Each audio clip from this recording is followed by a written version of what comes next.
ಈಗ ನೀವು ಡಿರೆಕ್ಷನು ಮಾಡ್ತಿದ್ದೀರಿ, ರೈಟಿಂಗು ಇದೆ ಆ್ಯಂಡ್ ಪ್ರೊಫೆಷ್ನಲಿ ಕೂಡ ಲೆಕ್ಚರರು. ಸೊ ಹೇಗೆ ಬ್ಯಾಲೆನ್ಸ್ ಮಾಡ್ತೀರಾ? ನಾನು ಮಾಡ್ತಿಲ್ಲ, ಅದು ಬ್ಯಾಲೆನ್ಸ್ ಆಗ್ತಾ ಇದೆ. ಸೊ ಅಷ್ಟೇ. ಫ್ಯಾಮಿಲಿ ಎಸ್ ಎಸ್ ಎಸ್ ಹೇಗೆ ಇಲ್ಲ ಹೌ ಆರ್ ಯು ಹ್ಯಾಂಡ್ಲಿಂಗ್?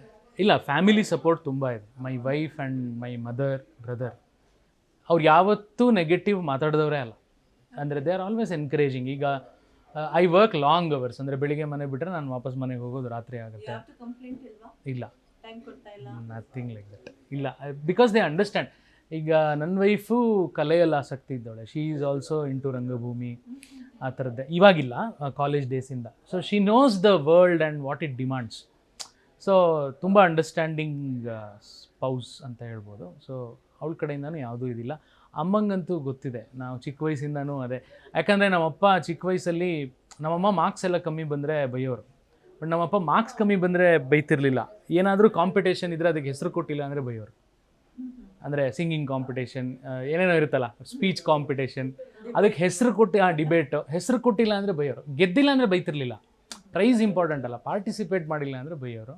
ಮಾರ್ಕ್ಸಿಗೆ ನಮ್ಮಮ್ಮ ಬೈಯೋರು. ಸೊ ಆವಾಗಿಂದನೂ ಹಾಗೆ ಎನ್ವಿರಾನ್ಮೆಂಟ್ ಇರೋದ್ರಿಂದ ಐ ಥಿಂಕ್ ಈಸಿ. ಸೊ ಈ ನಿರ್ದೇಶಕರನ್ನು ಕಾಡ್ದಂಥ ಯಾವುದಾದ್ರೂ ಸಿನಿಮಾ ಇದೆಯಾ?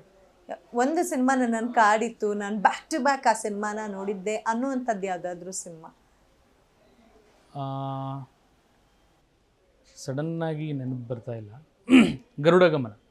ಗರುಡಗಮನ ಇತ್ತೀಚೆಗೆ, ಅಂದರೆ ಅದು ವರ್ಷಕ್ಕೆ ಅಪ್ಡೇಟ್ ಆಗ್ತಾ ಇರುತ್ತೆ ಆ ಲಿಸ್ಟ್. ಬಟ್ ಗರುಡಗಮನ ತುಂಬ ಸಲ ನಾನು ನೋಡಿದ್ದೀನಿ. ಆ್ಯಂಡ್ ಲಕ್ಕಿ ಭಾಸ್ಕರ್ ತುಂಬ ಸಲ, ಅಂದರೆ ಭಾಷೆ ಅನ್ನೋದು ಬಿಟ್ಟರೆ ಎಲ್ಲ ಭಾಷೆ ಸಿನಿಮಾನೂ ನೋಡ್ತೀನಿ ನಾನು. ಅದು ಆಮೇಲೆ ಈ ಸಿನಿಮಾಗೋಸ್ಕರ, ಯುದ್ಧಕಾಂಡ ಮಾಡೋದಕ್ಕೋಸ್ಕರ ಒಂದಷ್ಟು ಸಿನಿಮಾ ನೋಡಿದ್ದಿದೆ, ಕೋರ್ಟ್ ರೂಮ್ ಡ್ರಾಮಾಸ್, ಎಲ್ಲ ಭಾಷೆಯಲ್ಲೂ ನೋಡಿದ್ದಿದೆ ಆ ಸಿನಿಮಾಗಳು. ಸೊ ಆ ಥರ. ಬಟ್ ಇಂಥದ್ದೇ ಅಂತಿಲ್ಲ, ಅದು ವರ್ಷ ಸಿನಿಮಾ ಅಪ್ಡೇಟ್ ಆಗ್ತಾ ಇರುತ್ತೆ. Because we have to update.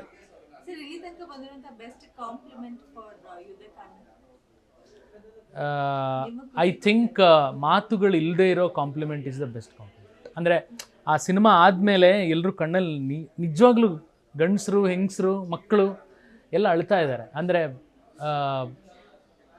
ಅಂದರೆ ಸಿನಿಮಾ ಅವ್ರಿಗೆ ನಿಜವಾಗ್ಲೂ ಅದು ಟಚ್ ಆಗಿದೆ ಅನ್ನೋ ಅದೊಂದು ನಂಗೆ ಅರ್ಥ ಆಗ್ತಿದೆಯಲ್ಲ, that is the greatest compliment. ನೀವು ಹೇಳ್ದಂಗೆ ಅಜಯ್ ಸರ್ ಕಾಲ್ಗೆಲ್ಲ ಅವ್ರೇನು ಅಪೇಕ್ಷೆ ಪಡಲ್ಲ. ಅವ್ರು ಹೋಗಿ ನಿಂತ ತಕ್ಷಣ ಕಾಲ್ಗೆಲ್ಲ ಬೀಳ್ತಿದ್ದಾರೆ. ಹಿರಿಯರು ಬಂದು ತಲೆ ಮೇಲೆ ಕೈ ಇಟ್ಟು ಬ್ಲೆಸ್ ಮಾಡ್ತಿದ್ದಾರೆ. ಸೊ ಇದನ್ನೆಲ್ಲ ದೂರದಿಂದ ನೋಡೋದೇ ನಂಗೊಂದು ಖುಷಿ. That is the real compliment ಅಲ್ವಾ, rather than words. So I got my organic feedback then and there it's. Nice. So ನಮ್ಮ ಚಿತ್ರರಂಗದಲ್ಲಿ ನಿರ್ದೇಶಕರಿಗೆ ಈ ಒಂದು ಇಂಪಾರ್ಟೆನ್ಸ್ ಕೊಡಬೇಕು, ಈ ಥರದ್ದು ಏನಾದರೂ ಒಂದು ವ್ಯವಸ್ಥೆಯ ಬದಲಾವಣೆ ಆಗಬೇಕು ಅಂತ ಅಪೇಕ್ಷಿಸ್ತಾ ಇದ್ರೆ ಯಾವುದು? ನಿರ್ದೇಶಕರು ಅಂತ ಬಂದಾಗ ಆ ಥರದ್ದೇನೂ ಗೊತ್ತಿಲ್ಲ, ಯಾಕಂದರೆ ನಾನಿನ್ನೂ ನ್ಯೂ ಟು ದ ಇದು. ಸೊ ರೈಟರ್ಸ್ ಬಗ್ಗೆ ಆಗಲೇ ಹೇಳಿದೆ ನಾನು. ನಿರ್ದೇಶಕರು ಅಂತ ಬಂದಾಗ ಆ ಥರದ್ದೇನೂ ನನಗೆ ಅನ್ನಿಸ್ತಾ ಇಲ್ಲ. ಅಂದರೆ ಅವರು ಯೂಜ್ವಲಿ ಇನ್ನೊಂದೇನು ಅಂದರೆ ನಿರ್ದೇಶಕರು ಬೇರೆ ರೈಟರ್ಸ್ಗೆ ಎನ್ಕರೇಜ್ ಮಾಡೋದು ಬೆಟರ್ ಅಂತ ಅನಿಸುತ್ತೆ. ಬೆಟರ್ ಅಲ್ಲ, ಅದು ಮಾಡಬೇಕು ಜೊತೆಗೆ. ಅಂದರೆ ಈಗ ಮಲಯಾಳಮಲ್ಲಿ ಅದಾಗ್ತಾ ಇದೆ, ರೈಟರ್ ಬೇರೆ ಇರ್ತಾನೆ, ನಿರ್ದೇಶಕರು ಬೇರೆ ಇರ್ತಾರೆ. ಸೊ ಆವಾಗ ಇಬ್ಬರೂ ಎನ್ಕರೇಜ್ ಆಗ್ತಾರೆ. ಆ್ಯಂಡ್ ನಿರ್ದೇಶಕನಿಗಿರೋ ಹೊರೆ ತುಂಬ ದೊಡ್ಡ ಬರ್ಡನ್. ನಾನೇ ಬರೀಬೇಕು, ಪ್ರತಿ ಸಿನಿಮಾನ ನಾನೇ ಡೈರೆಕ್ಟ್ ಮಾಡಬೇಕು ಅಂದರೆ ಎಷ್ಟು ಮಾಡ್ಬೋದು? ಬರೆಯೋಕ್ಕೆ 1 ವರ್ಷ ಬೇಕು, ಸಿನಿಮಾ ಮಾಡೋಕ್ಕೆ 1 ವರ್ಷ ಬೇಕು, ಮಾರ್ಕೆಟಿಂಗ್ 6 ತಿಂಗಳು ಬೇಕು, 3 ವರ್ಷಕ್ಕೆ ಒಂದು ಸಿನಿಮಾ ಆಗಿಬಿಡುತ್ತೆ. ಫ್ರೀಕ್ವೆನ್ಸಿ ತುಂಬ ಕಡಿಮೆ ಆಗಿಬಿಡುತ್ತೆ. So if somebody writes for me then it's a beautiful process. So ಅದು ನಿರ್ದೇಶಕರು ಅಳವಡಿಸ್ಕೊಳ್ಳೋದು ಬೆಟರ್ ಅಂತ ಅನಿಸುತ್ತೆ. ಇದ್ರ ಜೊತೆಗೆ ಅವರು ಬರಿಬಾರ್ದಂತಲ್ಲ, ಬರೆಯೋದ್ರ ಜೊತೆಗೆ ಬರ್ಸೋದಿದೆಯಲ್ಲ, ಸೊ ಅದು ಕೂಡ ತುಂಬ ಯೂಸ್ಫುಲ್. ಆ್ಯಂಡ್ ಅವ್ರಿಗೆ ಆ ಬರ್ಸಿದ ಮೇಲೆ ಅವ್ರಿಗೆ ಕೊಡಬೇಕಾಗಿರೋ ಕ್ರೆಡಿಟ್ ಆ್ಯಂಡ್ ರೆಸ್ಪೆಕ್ಟ್ ಅದು ಅವ್ರಿಗೆ ಸಿಗಬೇಕು. ಅದು ನಿರ್ದೇಶಕನ ಜವಾಬ್ದಾರಿ. ಅದನ್ನು ನೋಡ್ಕೊಳ್ಳೋದು ಇನ್ಯಾರಿಗೂ ಅದು ಗೊತ್ತಿರಲ್ಲ. ಯಾಕಂದರೆ ರೈಟಿಂಗ್ ಆಗುವಾಗ ಆಲ್ಮೋಸ್ಟ್ ರೈಟರ್ ಬಿಟ್ಟರೆ ಬೇರೆ ಯಾರೂ ಇರಲ್ಲ. ಸೊ ಅದು ನಿರ್ದೇಶಕನ ಜವಾಬ್ದಾರಿ, ಕರೆಕ್ಟಾಗಿ ಕ್ರೆಡಿಟ್ಸು ಅವ್ರವ್ರಿಗೆ ಕೊಡೋದು.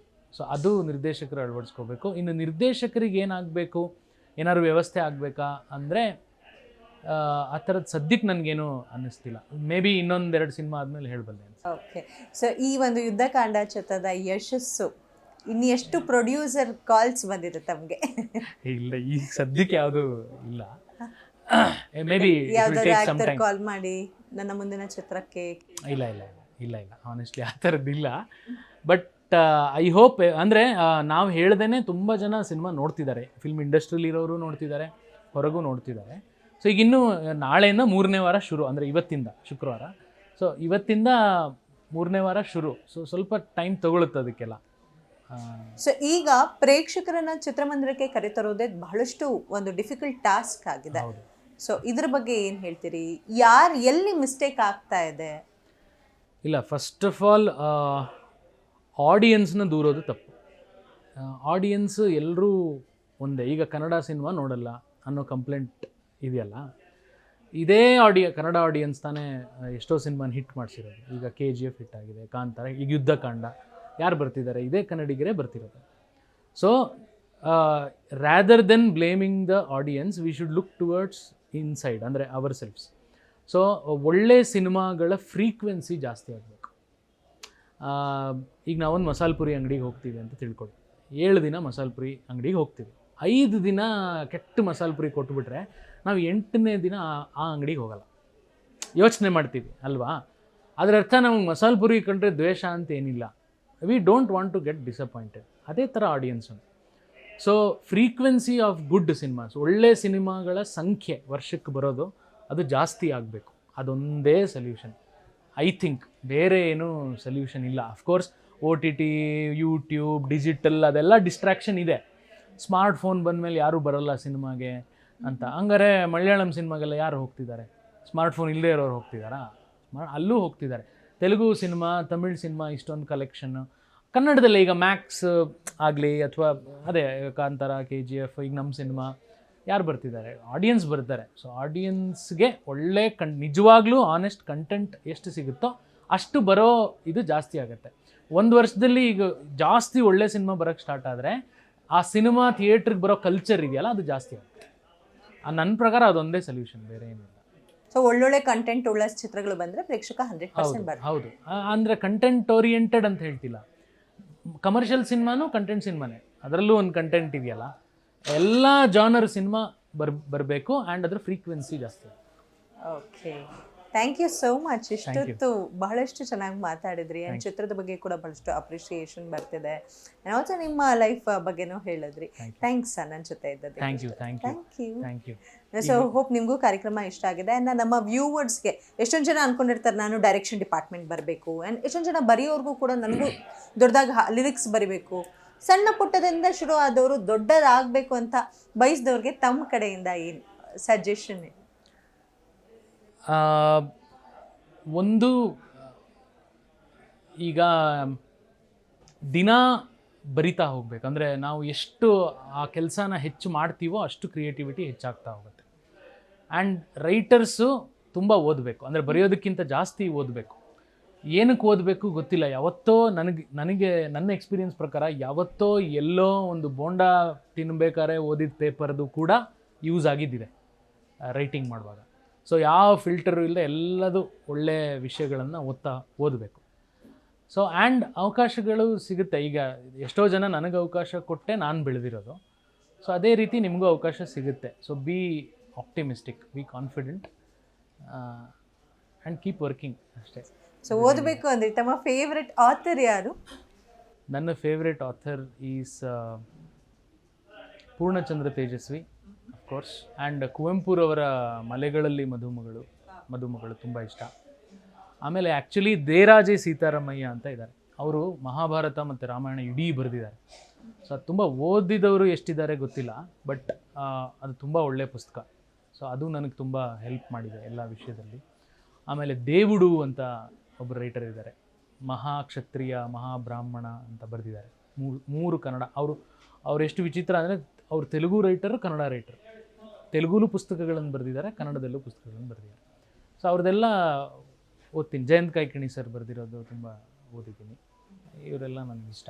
ಸೊ ಓದು ಅನ್ನೋದನ್ನು, ಪುಸ್ತಕ ಓದೋದನ್ನು ದಿನದಲ್ಲಿ ಎಷ್ಟು ಟೈಮ್ ಇದಕ್ಕೆ ಅಂತ ಪರ್ಟಿಕ್ಯುಲರ್ ಆಗಿ ಮೀಸಲಿಡ್ತೀರಾ ಅಥವಾ ಟೈಮ್ ಸಿಕ್ಕಾಗ ಓದು ಅಂತ ಪ್ಯಾಷನೇಟ್ ರೀಡರ? ನಾನು ಇವಾಗ ಕಿಂಡಲ್ ಯೂಸ್ ಮಾಡೋಕ್ಕೆ ಸ್ಟಾರ್ಟ್ ಮಾಡಿದ್ದೀನಿ. ಯಾಕಂದರೆ ಎಲ್ಲೋದ್ರೂ ಅದು ನಮ್ಮ ಜೊತೆ ಇರುತ್ತೆ. ಪುಸ್ತಕನೇ ತೊಗೊಂಡು ಹೋಗಬೇಕು ಅಂತಿಲ್ಲ. ಸೊ ಅದು ಯೂಸ್ ಮಾಡ್ಬೋದು. ಆ ಥರದ್ದು ರೂಲ್ಸ್ ಏನಿಲ್ಲ. ಬಟ್ ಯೂಶ್ವಲಿ ಈಗ ಏನು ಹೇಳ್ತಾರೆ ಅಂದರೆ ಅಟ್ಲೀಸ್ಟ್ ದಿನಕ್ಕೊಂದು 30 ಪೇಜಸ್ ಓದಬೇಕು ಅಂತೆಲ್ಲ ರೂಲ್ ಇದೆ. ಅದಕ್ಕೇನು ರೂಲ್ ಇಲ್ಲ. But consistency important. ಆ ಕನ್ಸಿಸ್ಟೆನ್ಸಿ ಇದ್ದಾಗ ನಮ್ಮಲ್ಲಿ ಆ ಕಲ್ಚರ್ ಬೆಳೀತಾ ಹೋಗುತ್ತೆ, ಡಿಸಿಪ್ಲಿನ್.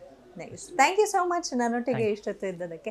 ನೋಡೋದಲ್ಲ, ಇದಾಗಿತ್ತು ಇವತ್ತಿನ ವಿಶೇಷ ಪಾಡ್ಕಾಸ್ಟ್ನಲ್ಲಿ ನಾನು ಮಾತಾಡಿದ್ದು ಯುದ್ಧಕಾಂಡ ಚಿತ್ರದ ನಿರ್ದೇಶಕರಾದಂತಹ ಪವನ್ ಭಟ್ ರವರೊಂದಿಗೆ. ಸೊ ಕಾರ್ಯಕ್ರಮ ಇಷ್ಟ ಆಯಿತು ಅಂತ ಭಾವಿಸ್ತೀನಿ. ಸೊ ನೀವು ನೋಡ್ತಾ ಇರಿ ಗ್ಯಾರಂಟಿ ನ್ಯೂಸ್, ಸುದ್ದಿ ಖಚಿತ, ನ್ಯಾಯ ನಿಶ್ಚಿತ.